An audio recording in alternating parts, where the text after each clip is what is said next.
Assalamualaikum warahmatullahi wabarakatuh. Semangat pagi semuanya. Salam BK sahabat siswa. Bapak Ibu, hari ini kita sampai pada materi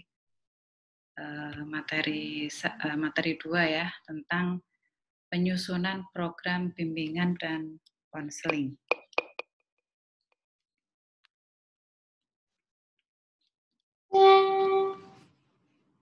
Ya, pada materi ini kita akan membahas bagaimana penyusunan program bimbingan dan konseling. Tujuan dari materi ini adalah yang pertama agar Bapak Ibu mampu menggunakan hasil asesmen untuk merancang program bimbingan dan konseling. Lalu yang kedua menyusun program tahunan, dan yang ketiga Bapak Ibu menyusun program semesteran. Nah, pada materi pertama kita akan membahas bagaimana penggunaan hasil asesmen untuk merancang program.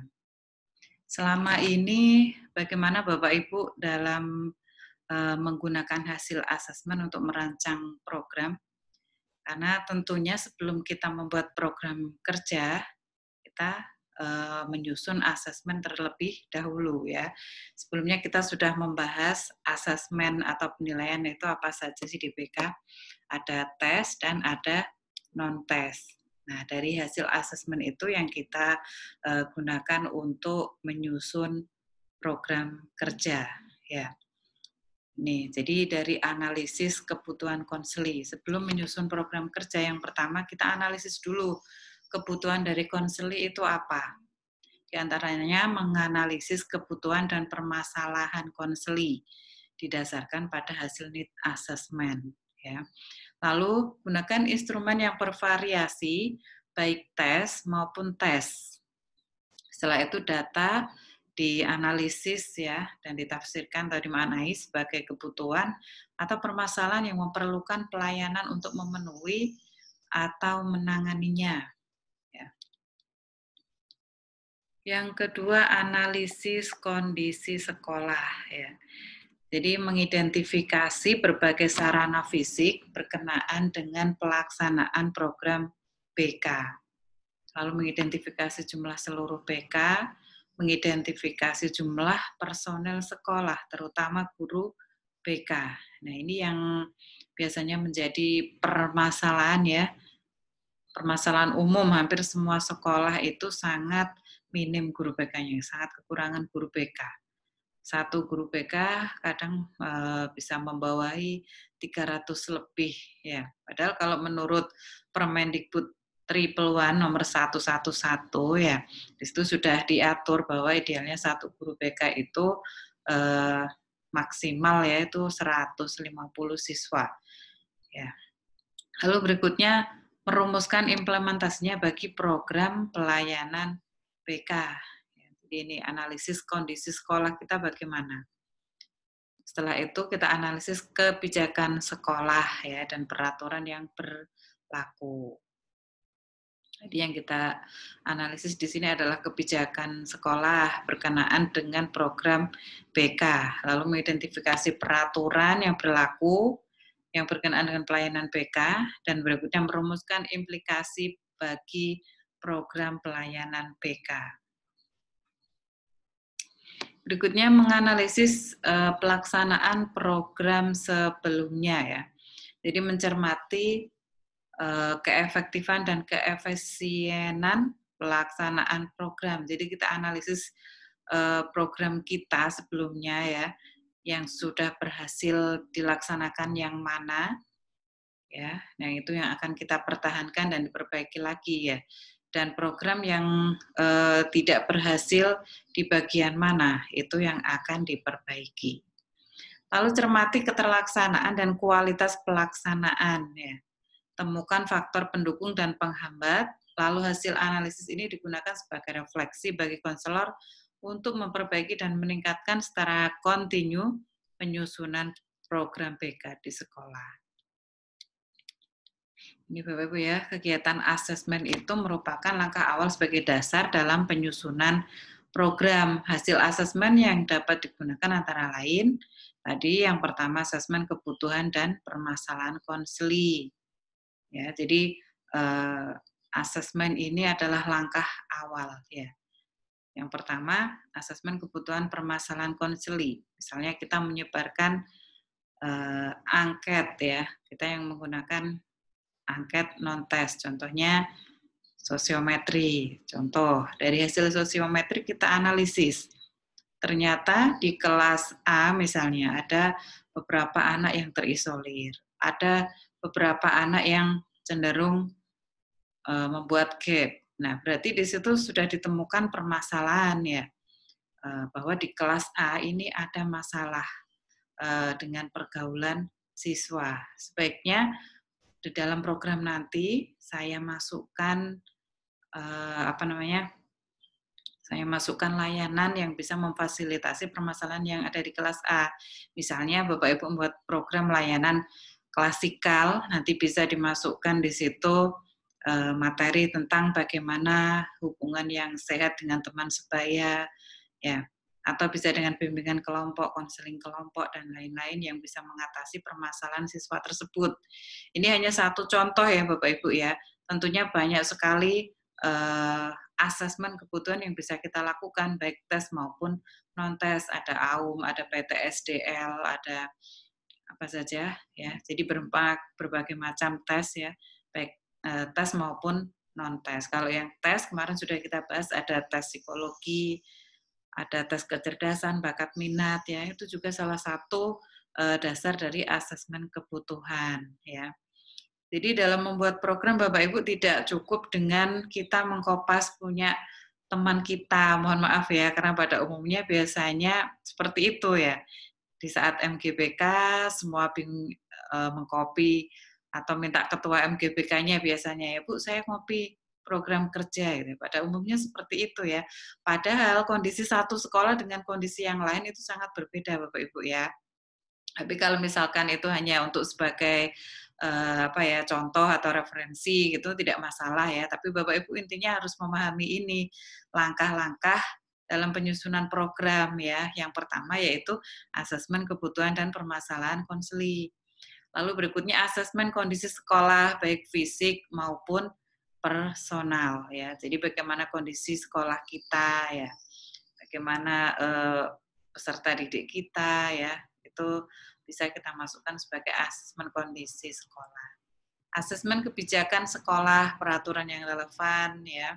Jadi bagaimana peraturan di sekolah kita yang sekiranya mendukung tidak dengan program kerja kita. Lalu asesmen pelaksanaan program, hasil, serta faktor pendukung dan penghambat program sebelumnya ya. Nah, lalu berikutnya materi 2, penyusunan program tahunan ya. Bagaimana Bapak Ibu selama ini dalam menyusun program tahunan? Ya, tentunya dalam program tahunan yang perlu dicantumkan itu yang pertama yaitu rasional ya. Dalam program kita biasanya memuat rasional program BK. Nah, isi rasional itu apa saja? Ya, mulai dari keberadaan pelayanan BK ya, lalu sebagai bagian integral dari implementasi kurikulum, sebagai salah satu program yang menjawab tantangan, dampak perkembangan ilmu dan teknologi dan perkembangan sosial budaya, lalu meningkatkan pencapaian tujuan pendidikan dan menjawab kondisi objektif di sekolah. Jadi ini beberapa hal yang perlu dirumuskan dalam Bapak Ibu menulis tentang rasional program BK ya.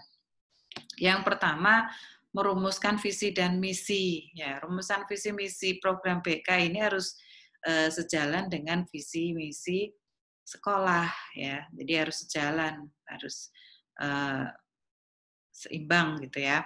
Lalu yang kedua visi pelayanan BK terwujudnya adalah terwujudnya kehidupan manusia yang membahagiakan melalui tersedianya pelayanan, bantuan, dan pemberian dukungan, perkembangan, dan pengentasan masalah agar peserta didik berkembang secara optimal, mandiri, dan bahagia.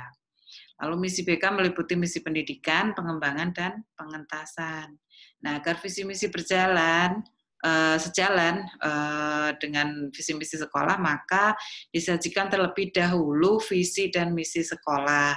Kemudian rumuskan visi misi program pelayanan BK. Ya. Nah, berikutnya mendeskripsikan kebutuhan konseli, ya. Kebutuhan konseli merupakan bagian penting, ya. Jadi bisa didapat dari hasil analisis asesmen, ya, dan harus dideskripsikan secara jelas. Deskripsi kebutuhan konseli dipilah baik bidang maupun formatnya. Apakah masuk klasikal, kelompok, atau individu. Ya, nah, deskripsi kebutuhan ini perlu disusun dalam sebuah tabel yang sekaligus mendeskripsikan tema, jenis, atau strategi maupun bidang layanan yang relevan. Lalu berikutnya merumuskan tujuan, ya. Nanti Bapak Ibu bisa membaca tujuan dalam BK itu apa saja, di sini sudah ada. Setelah itu mengidentifikasi bidang layanan. Di dalam BK ada 4 bidang bimbingan, ya, pribadi, sosial, belajar, dan karir, ya. Lalu berikutnya menyusun rencana operasional.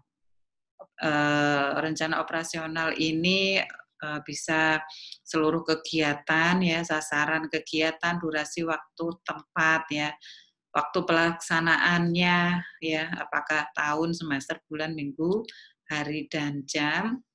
Setelah itu merencanakan evaluasi laporan dan tindak lanjut atau laperprok, ya. Itu evaluasi ini dilakukan dengan cara mengukur perubahan perilaku konseli yang kemudian dibandingkan dengan tujuan yang telah dirumuskan, ya. Jadi setelah Bapak Ibu memberikan perlakuan ada tidak perubahan yang terjadi dengan perilaku konseli, ya. Itu. Lalu berikutnya mengidentifikasi program yang terlaksana maupun yang tidak terlaksana. Dengan demikian akan dapat disusun rekomendasi yang relevan sebagai dasar tindak lanjut pengembangan program berikutnya. Lalu merencanakan anggaran biaya, ya. Nih, jadi program tahunan itu disusun dari 12 komponen, mulai dari rasional, dasar hukum, visi misi, deskripsi kebutuhan, sampai pada anggaran biaya serta sarana prasarana. Jadi ini Bapak Ibu, ya, isi dari program kerja yang Bapak Ibu susun itu memuat 12 komponen ini. Lalu dari 12 komponen itu sudah teridentifikasi ketika dalam pelaksanaan analisis asesmen kebutuhan peserta didik. Ya, jadi dari 12 itu yang 7 itu dari hasil asesmen, ya. Mulai dari deskripsi kebutuhan atau permasalahan konseli, tujuan, komponen program, bidang program, rencana kegiatan, pengembangan tema atau topik, serta sarana dan prasarana. Berikutnya materi 3, penyusunan program semester. Kalau tadi tahunan, sekarang yang semester. Ya. Jadi komponen program semester, ya, komponennya ada layanan dasar, peminatan dan perencanaan individu, responsif, dan dukungan sistem. Jadi mengacu pada layanan BK komprehensif, ya. Kalau yang lama dulu 17 plus, ya, sekarang kita sudah beralih ke BK komprehensif. BK komprehensif meliputi 4 ini, layanan dasar, peminatan, perencanaan individu, layanan responsif, dan dukungan sistem. Nah, layanan dasar itu apa saja, ya? Layanan dasar ini yang berkaitan dengan pengembangan keterampilan, pengetahuan, dan sikap dalam bidang pribadi, sosial, belajar, dan karir yang diperlukan dalam pelaksanaan tugas-tugas perkembangan mereka. Ya, jadi jika itu berkaitan dengan pengembangan pengetahuan, ya, keterampilan, pengetahuan, sikap, ya, atau dalam bidang-bidang ini, maka itu masuk dalam kategori layanan dasar, ya.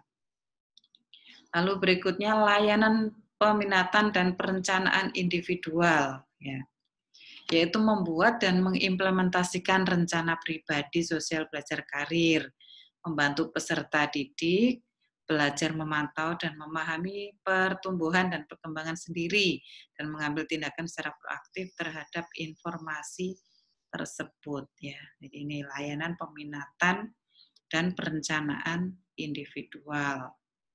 Nah, layanan peminatan ini apa saja ya yang bisa kita masukkan ke dalamnya ya.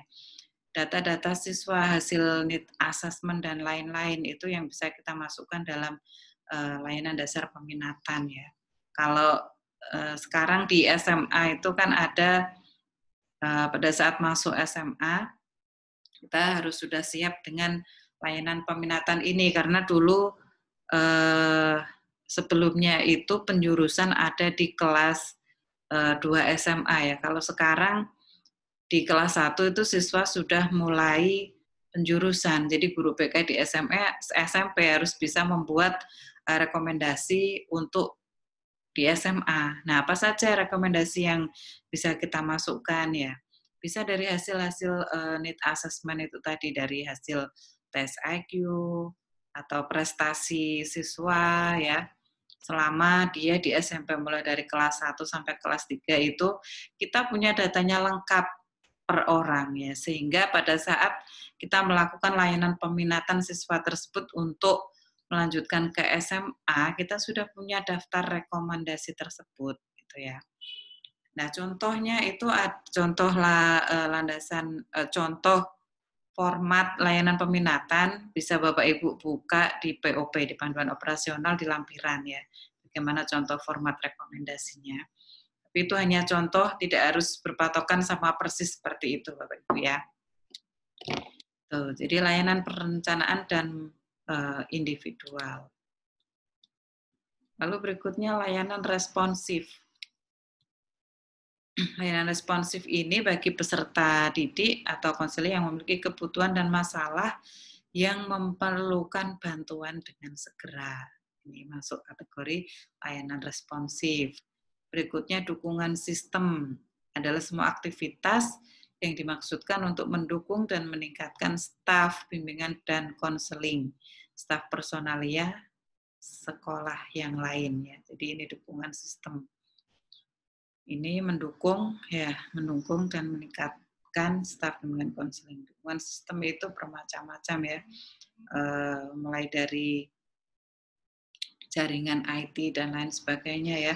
Tentunya sangat bermacam-macam. Nanti akan kita bahas. Kita fokus pada penyusunan program kerja dulu. Nah, kesimpulan strategi layanan, kegiatan layanan yang dilakukan dan disesuaikan dengan komponen program masing-masing ya. Layanan dasar itu bisa diberikan dengan langsung ya, biasanya dalam bentuk klasikal, bimbingan kelompok. Nah, medianya bisa konseling, papan bimbingan, leaflet, dan media lainnya. Nah, bisa secara langsung dengan menggunakan strategi konsultasi, kolaborasi, dan bimbingan klasikal. Untuk layanan peminatan ya, layanan peminatan dan perencanaan individu itu secara langsung dengan menggunakan strategi konsultasi, kolaborasi dan bimbingan klasikal. Layanan responsif ini bentuknya bisa langsung atau ini ya konseling individu, konsultasi dan sebagainya. Medianya lalu dukungan sistem ini bentuknya berupa administrasi ya. Dan kegiatan tambahan dan pengembangan keprofesian berkelanjutan. Itu ya Bapak Ibu, strategi bimbingan dan konseling ya. Yang pertama jumlah peserta didik, untuk konseling layanan individu, kelompok, klasikal, layanan kelas besar atau lintas kelas. Lalu jenis intensitas masalah, cara komunikasi tatap muka atau media. Ini contoh komponen program BK. Misalnya layanan dasar, cara pemberian layanan langsung melalui media. Ini kalau kita tabelkan ya Bapak Ibu ya. Di penjabaran tadi kita buat tabel seperti ini. Nah, itu saja Bapak Ibu yang bisa saya jelaskan dalam pengantar materi 1 ini. Tentunya dalam Bapak Ibu mengerjakan lembar kerja itu nanti lebih banyak lagi dibaca di PowerPoint ini, dan sekali lagi dibuka lagi panduan operasionalnya. Yang SMA membuka POP SMA, atau yang SMP membuka POP yang SMP, begitu juga yang SMK. Nah, berikutnya